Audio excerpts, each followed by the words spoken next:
वाय नमस्तुभ्यम दोस्तों। 30 जुलाई 2025 सावन बुधवार षष्ठी तिथि के दिन 7 दूर्वा और 1 छुटकी हल्दी से कर लेना। ये एक उपाय होगी, हर मनोकामना पूरी मिलेगी, सभी दोषों से मुक्ति, इतना धन आएगा कि संभाले नहीं संभलेगा। भगवान भोलेनाथ जी के आशीर्वाद से पूरे साल धन बरसता रहेगा दोस्तों। जैसा कि आप सभी लोग जानते हैं कि 30 जुलाई को सावन बुधवार षष्ठी तिथि पड़ रहा है, इसीलिए यह दिन बहुत ही खास है। क्योंकि देखिए दोस्तों, गुरु जी ने कहा है कि जब भी सावन बुधवार षष्ठी तिथि पड़े तो आपको सिर्फ और सिर्फ 7 दूर्वा और 1 छुटकी हल्दी वाला उपाय करना चाहिए। यह उपाय इतना खास है कि अगर आपने सही मुहूर्त पर सही क्रिया अनुसार 7 दूर्वा और 1 छुटकी हल्दी वाला उपाय कर लिया, जो प्राचीन काल के समय का महाउपाय है, तो मान के चलिए दोस्तों, भगवान भोलेनाथ जी के आशीर्वाद से आपके जीवन का कितना ही बड़ा दुख हो, उससे आपको मुक्ति मिल जाएगी। आपकी कोई भी मनोकामना हो, मान लीजिए आप नौकरी की तैयारी कर रहे थे, आपकी नौकरी लग जाएगी, आपका बंद पड़ा व्यापार चल पड़ेगा, जिस बीमारी से आप बहुत दिनों से परेशान थे उस बीमारी से आपको मुक्ति मिल जाएगी। आपके जीवन में धन आना शुरू हो जाएगा, आपके जीवन में धन आने के सारे रास्ते खुल जाएंगे। और मान के चलिए दोस्तों, फिर आपको किसी भी प्रकार की परेशानी का सामना नहीं करना पड़ेगा। इसीलिए दोस्तों, इस दिन आप लोगों को इस वाले उपाय को जरूर करना है। भले ही आपने पूरे साल भर इस उपाय को ना किया हो, पर अगर आपने सावन बुधवार षष्ठी तिथि के दिन अगर इस वाले उपाय को कर लिया, तो आपको इस उपाय को करने का वह फल मिलेगा जिसकी आपने कभी कल्पना भी नहीं करी होगी। इसीलिए आप लोग इस 7 दूर्वा और 1 छुटकी हल्दी वाले उपाय को एक बार जरूर कर लेना, ताकि आप लोगों के हाथ से यह मौका ना जा सके और आपको इस उपाय को करने का फल मिल सके। दोस्तों, यह उपाय पंडित जी ने अपनी अभी की ही शिव महापुराण की कथा में बताया है, जो इस उपाय को आज हम आपको बहुत अच्छे से समझाने वाले हैं। इस वीडियो को देखने के बाद इस उपाय को समझने के लिए आपको कोई और वीडियो को देखने की जरूरत नहीं पड़ेगी। तो चलिए दोस्तों, उपाय को शुरू करते हैं। उससे पहले हे भगवान भोलेनाथ, आपके इस वीडियो को जो भी लाइक और चैनल को सब्सक्राइब करें, उसके जीवन में कभी दुख दर्द मत आने देना। साथ ही साथ कमेंट बॉक्स में 5 ओम नमः शिवाय जरूर लिखें, ताकि भगवान भोलेनाथ जी की कृपा आप सभी को प्राप्त हो जाए। इसी के साथ में आप सभी को बता दूं कि आप लोग वीडियो को पूरा नहीं देखते हो, कौन से वह कार्य जो सावन के आखिरी सोमवार के दिन आपको कुछ ऐसे कार्य करने हैं जो कि भूल कर भी नहीं करना चाहिए। अगर आप इन कार्यों को कर लेते हैं तो महादेव की आपको आशीर्वाद तो नहीं मिलेगा और आपको उनका क्रोध का सामना जरूर करना पड़ सकता है। क्योंकि सावन के आखिरी सोमवार के दिन ऐसे कार्य भी होते हैं जो भूल कर भी नहीं करना चाहिए, क्योंकि ऐसे करना बहुत ही ज्यादा शुभ और दुष्प्रभाव माना जा सकता है। तो इसलिए सबसे पहले हम जान लेते हैं कि सावन के आखिरी सोमवार के दिन आपको कौन सा वह कार्य करना है, मतलब कि कौन सा उपाय है जो जरूरी आपको कर लेने चाहिए। तो आज सावन मास के आखिरी दिन 4 सोमवार बाकी है। सावन का फल जरूर सोमवार 4 अगस्त 2025 को पड़ेगा, जो कि बेहद शुभ माना जा रहा है। तो इस दिन कहीं बहुत संयोग बन रहे हैं। सर्वार्थ सिद्ध योग का पावन संयोग है। चंद्रमा अनुराधा नक्षत्र और चित्रा नक्षत्र से या किसी भी तरह का मंगल दोष भी इसके साथ ही इस दिन आपको ब्रह्म और इंद्र योग का सहयोग भी रहेगा। ऐसे में साधक पूरे भी कभी भी पूजा कर सकते हैं। हालांकि ब्रह्म मुहूर्त में पूजा करना सबसे उत्तम माना जाता है। आयुष्मान योग रहेगा, उसके सौभाग्य योग लग जाएगा। आज सावन का 8वां और आखिरी सोमवार है। इस दिन भगवान शिव के निमित्त व्रत किया जाता है और उनकी विशेष रूप से पूजा अर्चना की जाती है। तो इसके अलावा सोम प्रदोष व्रत भी किया जाएगा और वही सावन मास के आखिरी सोमवार पर 5 शुभ संकेत बन रहे हैं, जिसमें प्रदोष व्रतांश, सौभाग्य योग, सर्वार्थ सिद्ध योग और रवि योग का शुभ सहयोग बन रहा है। तो ऐसे में आप भगवान शिव की कृपा से विशेष फलों की प्राप्ति के लिए आज आप कौन से विशेष उपाय करना चाहिए, ये सब जानिए। सावन के आखिरी सोमवार को करना है या फिर कोई उपाय। अगर आपके अपने धन धान्य के साथ में बढ़ोतरी करना चाहते हैं तो इसके लिए आपको वाला उपाय जरूर करना चाहिए। क्योंकि इस दिन शत्रुओं और किसी भी दोष, किसी भी बीमारी से मुक्ति पाने के लिए 7 दूर्वा और एक चुटकी हल्दी का बहुत ही बड़ा और विशेष महत्व होता है। और जब बात आ जाए 7 दूर्वा और एक चुटकी हल्दी की, तो यह सोने पर सुहागा वाली बात हो जाती है और यह एक बहुत ही बड़ा उपाय हो जाता है। और आखिर में अब दोस्तों, इस 7 दूर्वा प्रणाम कर और ले। एक चुटकी हल्दी वाले उपाय को अगर आप आखिर अपनी करना किसी किसको है? सबसे प्रॉपर्टी पहले के हम लिए लोग वह कुछ बात खरीदने जान के लेते लिए हैं। तो बहुत देखो, समय से घर परेशान की है, जो तो बड़ी आपको माताएं बहनें अच्छा होती ग्राहक हैं, नहीं उन मिल पा माताओं रहा है, बहनों में से तो कोई इस भी दिन एक आपको बड़ी स्नान माता आदि बहन के इस बाद वाले शिव उपाय मंदिर को कर जाना सकती है। चाहिए और और दोस्तों, भगवान शिव अगर को आप चाहे प्रणाम तो कर अपने घर लेना में से चाहिए। सभी सदस्यों को भी इस वही उपाय को शिव करवा सकते हैं।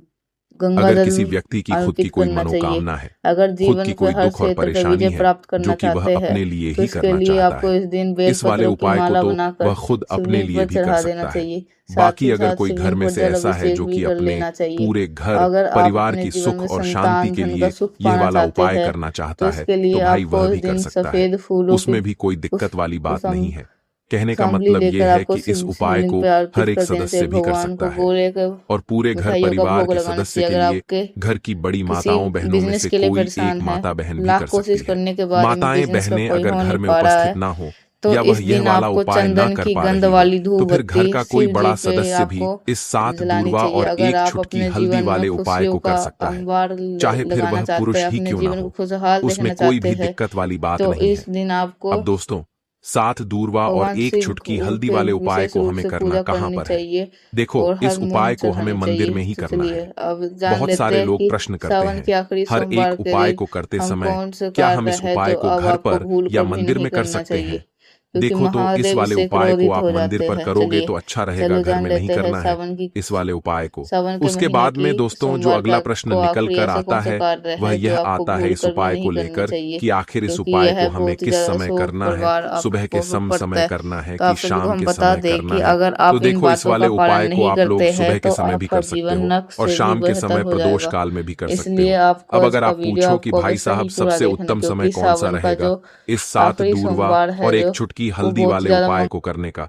तो हम आपसे बस यही कहेंगे कि इस उपाय को आप शाम के समय करेंगे तो ज्यादा बेहतर होगा, क्योंकि सावन बुधवार षष्ठी तिथि का दिन है और इस दिन प्रदोष काल के बहुत महत्व होता है। बाकी अगर सुबह के समय भी करेंगे तो भी अच्छा होगा, उसमें कोई भी दिक्कत वाली बात नहीं है। तो अब दोस्तों, जो अगली सबसे बड़ी और महत्वपूर्ण बात आती है वह यह आती है कि सुबह अगर हम उपाय को करेंगे तो हमें कितने बजे से लेकर कितने बजे तक के बीच में करना है, और शाम के समय प्रदोष काल में करेंगे तो हमें कितने बजे से लेकर कितने बजे के बीच में करना है। तो देखो, सुबह जितनी जल्दी हो सके आप उपाय को करने की कोशिश करना। बाकी अगर किसी कारणवश लेट भी हो जाओ, थोड़ी देर भी हो जाए, तो देखो, सुबह जितनी जल्दी हो सके आप उपाय को करने की कोशिश करना। बाकी अगर किसी कारणवश लेट भी हो जाओ, थोड़ी देर भी हो जाए, तो 10 या 11 बजे तक भी आप उपाय कर लेना, पर 12 बजे से ज्यादा देरी ना हो, ठीक है? इस बात का ध्यान रखना। उसके बाद में दोस्तों, अगर शाम के समय प्रदोष काल की बात करें, प्रदोष काल का जो समय होता है वह शाम के 6 बजे से शुरू हो जाता है। मतलब शाम के 6 बजे से लेकर रात के 7 बजे के बीच का जो समय होता है, यह समय प्रदोष काल का समय होता है। इस उपाय को 7 बजे या 8 बजे के बीच में भी कर सकते हो। मतलब शाम के 6 बजे से रात 8 बजे के बीच में आप कभी भी इस वाले उपाय को कर सकते हो, उसमें कोई भी दिक्कत वाली बात नहीं है। परंतु 30 जुलाई सावन बुधवार षष्ठी तिथि के दिन कोशिश करना कि समय के अंतर्गत ही कर लो। किसी कारणवश ना कर पाओ तो थोड़ा देरी से भी कर सकते हो। तो चलिए, अब हम अपने सबसे पहले उपाय की बात कर लेते हैं। तो इस उपाय को करने के लिए सुबह होने से पहले उठ जाना है। घड़ी मत देखना, जब नींद अपने आप टूट जाए वही समय ठीक होता है। सबसे पहले जमीन पर पैर रखने से पहले मन में बोलना है, आज जो करूंगा वो सिर्फ अपने भाग्य को ठीक करने के लिए करूंगा। फिर बिना किसी से बात किए सीधा रसोई में जाना है। कोई दरवाजा जोर से मत बंद करना, सब कुछ धीरे से करना है। वहां हल्दी का डिब्बा ढूंढना है। जो सबसे कम इस्तेमाल होता है वही असली होता है। उसमें से बस एक चुटकी निकालनी है, न ज्यादा न कम, जितनी उंगलियों में आए उतनी, उससे ज्यादा नहीं। अब एक कटोरी चाहिए, तांबे की हो तो सबसे अच्छा, पीतल चलेगा, नहीं तो मिट्टी का छोटा सा प्याला भी चलेगा, लेकिन प्लास्टिक नहीं चलेगा। अब उस हल्दी को उस कटोरी में रखना है, बिना किसी मंत्र, बिना किसी सोच के, बस हल्दी डालते हुए इतना बोलना है, जो पीला है वो उजाला है। मेरे जीवन में अब यही उजाला चाहिए और कुछ नहीं। अब एक सफेद कपड़ा ले लो, रुमाल हो या धोती का किनारा, साफ हो, बस इतना जरूरी है। अब चुपचाप घर से बाहर निकल जाना है, किसी से पूछना नहीं, बताना नहीं। सीधे उस जगह जाना है जहां घास उगती हो, कोई मंदिर का पिछवाड़ा, कोई खाली मैदान, कोई तुलसी के पास की मिट्टी, कहीं भी जहां जमीन ने दूर्वा को जन्म दिया हो। अब जमीन पर बैठना नहीं है, बस खड़े खड़े झुककर देखना है और धीरे धीरे दूर्वा तोड़नी है। पूरी की पूरी नहीं, बस ऊपर की 3 पत्तियों वाली शाखा, 1 नहीं, 2 नहीं, पूरे 21 तोड़नी है। लेकिन हर बार जब तोड़ो तब मन में एक बात बोलनी है, हे गणपति, मेरी अटकी हुई किस्मत को काट दो। हर बार यही, 21 बार। अब वो दूर्वा रुमाल में लपेट लो और घर लौट आओ। अब जहां सबसे ज्यादा शांति हो वहां बैठो। मंदिर हो तो ठीक, नहीं तो दीवार का वो कोना जहां बचपन में बैठते थे, वहां बैठ जाना है। अब कटोरी को अपने सामने रख देना है, दूर्वा खोलनी है और एक एक करके सारी दूर्वा उस हल्दी में डालनी है और हर बार मन में बोलना है, जो रुकावट है वो अब नहीं रहेगी। फिर उसी कटोरी को अपने दोनों हाथों से उठाना है, आंखें बंद करनी है और एक लंबी सांस लेकर उसे माथे से लगाना है।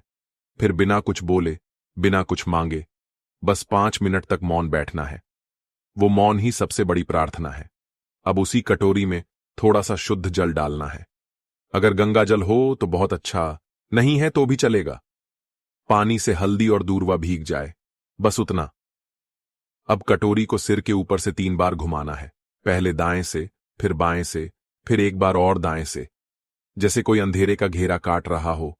और फिर उस कटोरी को लेकर चुपचाप घर से बाहर जाना है, किसी पुराने पीपल के पेड़ के नीचे या किसी बहते पानी में, नदी में, वहां जाकर वो हल्दी और दूर्वा बहा देनी है। लेकिन ध्यान रखना, पीछे मुड़कर नहीं देखना है। जैसे जो छोड़ आए वो अब दोबारा जिंदगी में लौटे नहीं।